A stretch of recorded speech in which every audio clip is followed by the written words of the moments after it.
Katta rahmat sizga. Bayramınız mübarek olsun. Axırda sizler için bitta Azərbaycan makamını icra etmən. İnşallah ruhsat verirseniz. Yar aman ayağım,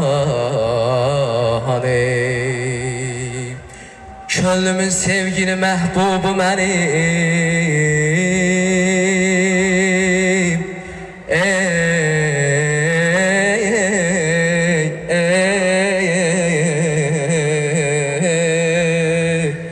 Vətənimdir, vətənimdir, vətənim. Vətəni sevməyən insan olmaz.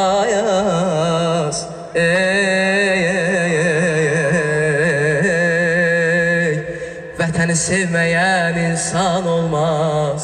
Olsa, o şəxsi də vicdan olmaz. Ay aman, ah ay aman ey. Yar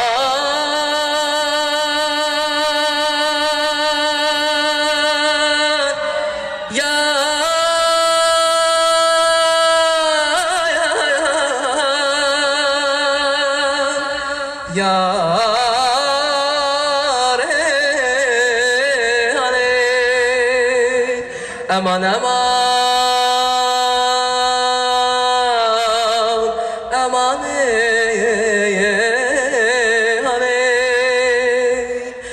aman aman aman aman ya aman aman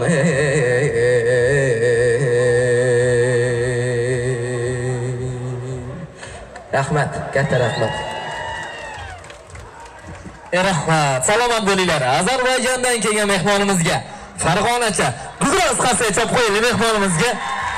Rahmat. Salomat bo'linglar. Oltin boshinglar omon bo'lsin. Rahmat sizga ham. Salomat bo'ling.